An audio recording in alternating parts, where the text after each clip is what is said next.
ma le ne tinas che ner kwan di altin te yenten ngane mende lari we nuara bia ngaje no men chituong ni am danen walle rei mo nuara ka langken ajallo an midi de long ko chagat kenaman kiriye ni alkanak ka chaga kon ke tek dien ka kan ka jak almi jin wunuara mudong loy du jin ka loka mi cha da bremon ka lo nuar cha da bremon lol men ji tuo gan wala de loy du de jat ka je long ko jang tel mo no ka tek du jangor duo mi be yakot ka je koro yen nuar ko yo bia tung men ni kun bia ka loy rodun bi population e lat jange be chu long ko be jak ko bi population dung nuara bara yot pin kalen walle yen we lo nuar al chenge cha dor chu ala wa cha dak chinai tung wan long rei mon ka lo nuar chinai tung wan long ka dur mi chu ala nuar chi lo dien te ko duo bandan nang na rei lo ka ejen ku man ta ka wat ko ku man ta ka wat yen lo yen dial ngayene eno medan me chi ga lo ka nak ka kwet wot gan la nuor mi chi liu ma ga lo ka la wida kwen kwet ke etepin karam ngayene chi liu ayankot teleria karana nyok ko chi yeke chi ga jien wi mon mi chwa ga lo ka chwa ka kwit won ni kien ataka pin akuma meta ka wat en walla mi te karam la re no akuma man ta ka wat ide chonkel ga je anga je oram mo che pek bir mi di che me ka pek te kede rawde nyong mende kula lat ke ki wure me di ni gat kwet wala da kwet dang chen edan me chi kurja to ke 214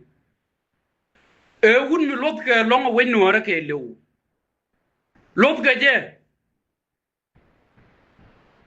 agan ni mandial ni ga dwange ka lot ke je daman ni nuar ka fan ga ke lew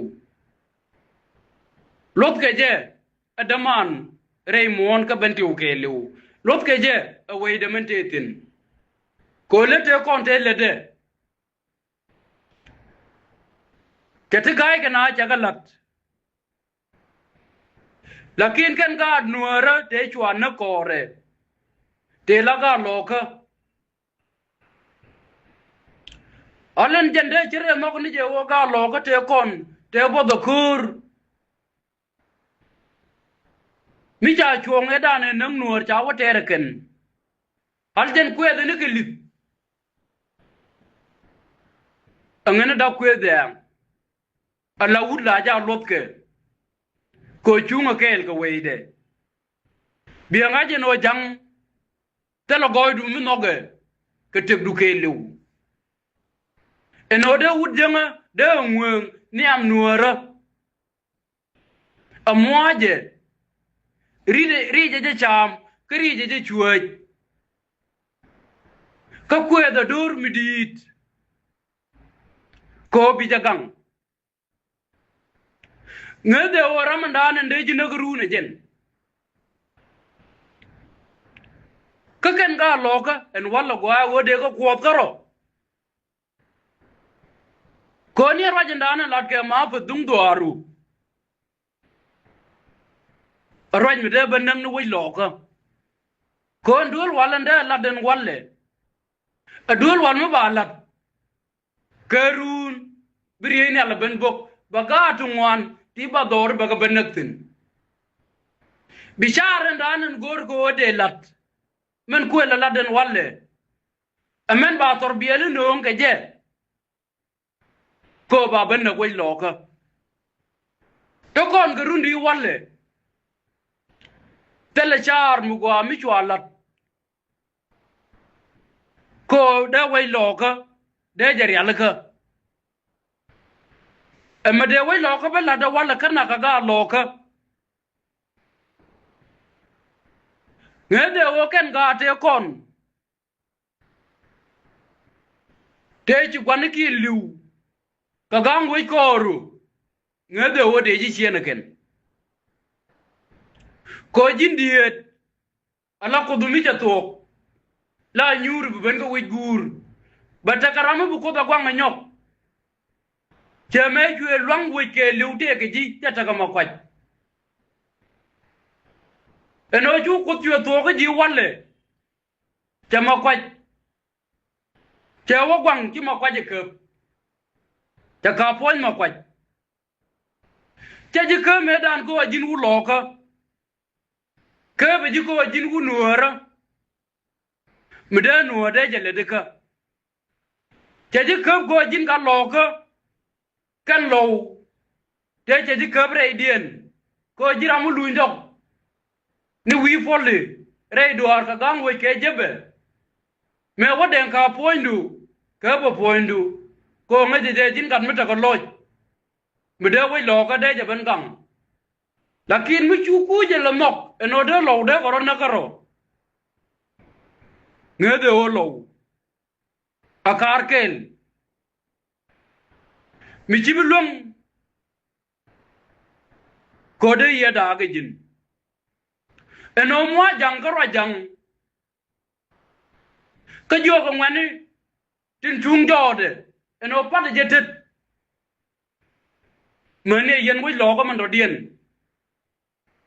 de yen nga je no ngani ka ti ja mo ni ka mu shu en man da nen lat ke cha no ko ken ka wala man cha ga lo ka cha ga nok ngu man bu kula lat a jang dien men bu kula ngot ko bigang ka jango ru do mo be jina ke je gwaje je medan ke 218 obon ka 220 ko ru di de chu to gre lo ka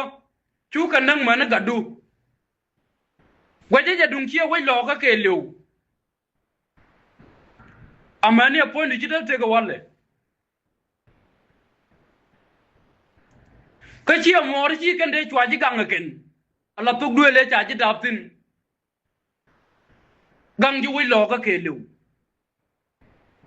en wala mi wai lo ka bi ku le ben pol ka ta ka chaw ga jang ngego du re chi lat ka fa ta ka du ba gwar jo du chenkel ko lot ke ji wai nuara ke lew en wala lu de lot ke ji ke je cha ji bi nyok ko ba ji lot ke je wai nuara ke lew chi ma wai lo ka ko mi cha kap ke ji kenga nanen ja to fondu la ja ko ke o mu de ti ko kot ke te dia te chi lan ne am na ko tere ta ma malara mata ga ma la ja ne ni bararo katala ma ji de dai la dol ke je la ja la ru ban ma rejuwa ni man chara chotin wala gwaden chara tawtin da wa banga banga yuan ma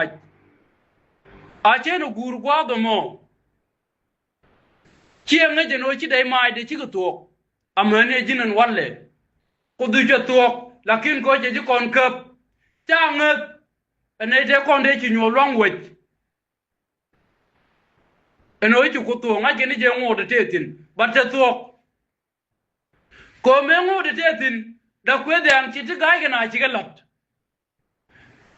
bizat kon ji kany kinay mo ke ni al midiru yer gai keta bakel chwe dam chwe nientin katalimat melar ke jitet kalar ke jawok dor ngene no da kwe dam mi ku da puch ene moje kanial mi bidam nien tema ka nintin chwe dam ka chwe nientin wi yer gai me juna chup ga yeng o ba ma yot twa job ne mo kanial tu nial chugun lakin me cha mut ben dak go ge jel kana chu mut yoro rit chu na ben jogen te go gog mi chi yelat ko go mo biaw je to ja ta nur ka man chu kon ngene te jien ga yin chu ne wo je to ja ta nur ka man chu awu nak ni bida me chu na rit da kwe de am cha ji lo do long ko me dan gang nu we nu ra ke liu chi gang nu we lo ka ko jin gan mi ci den ka poinde den da gang nuor lakinen rajang mi ja kulo bano to ka wala ke ji eno ngan poinde den go dia ga den ci liya poinde en mer angana da kwe de ci dugo ci ko lat ka dur mi shwale nuor liya ci poinde ci mer kan yo gode ju nya ka tuk duol nuara akan da boar mi di de long ko je no ku jang lo gur tere me tie ga der ku eno ngan mi ang kwan asel fakir no ba jien bo rai lo ka ko ba lo na ka ngan ka da ku de ba wi da ba je no ejene chu ku chu ti tar bi ka mun de eno cha gwa no de tung mai de lo nuor ku da raja mo gobe e wut mu nge jo long e chi de nga kam ji che de o ba de jen ka ga nuor che me da ne cha la de jebe eno ke tu ye tin da kwe de ba wi de ba ga jenung ando ben de nam wi du ndeme e jen me men kula la den walle ko mi chwa ga na ka lan kan ka tele mi ladi ka ko du medan riam ya le te bung na long de kien ka gang mi di te kon te ar ko kur kina jo chi la dun la de kinor joge no kur e dundun yen ngane lakin dai tin be ke nyal ala dai didit ke nyin ka manyete ja pidre we ala de re nyal nde ye bok ala de nien war ala de lakin yen jikan ti la ga dwan nei ti bro bare dun eno de ko rit ilu nga kanaser baka lon tuar medan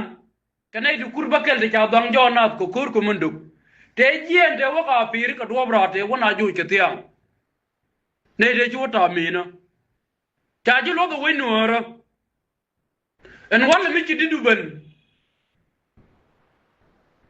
e ci didu ben de nyur la dien mu go nyam lo nuor mi de linga we lo ka ke lew mi de linga we nuor ke lew de ji lo ko kuore ndanan daga ji walle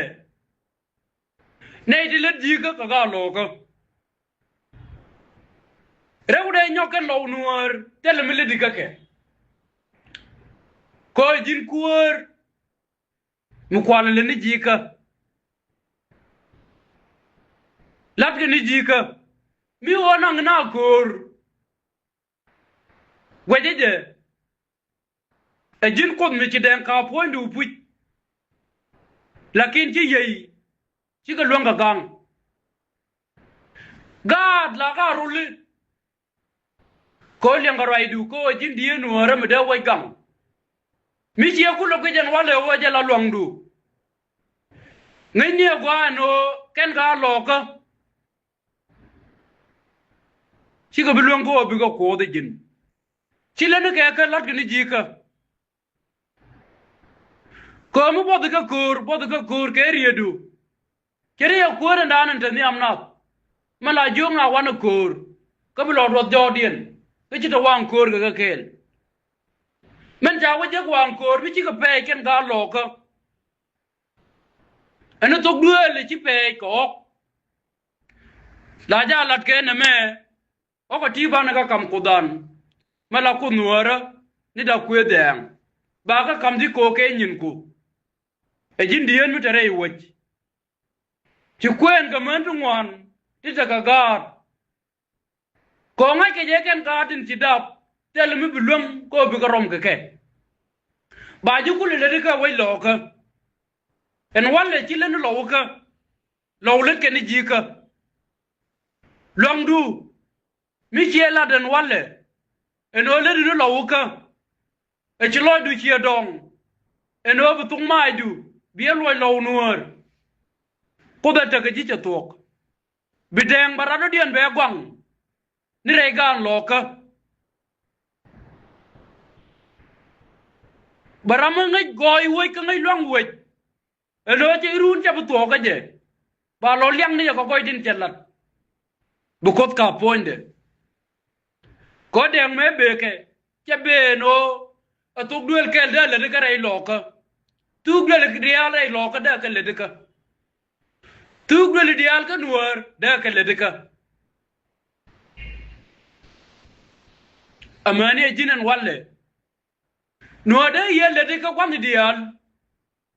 tin dagatin de no de ye no ma la riek de ye la de lakin mi biriam ngora bi cho de jin gwede de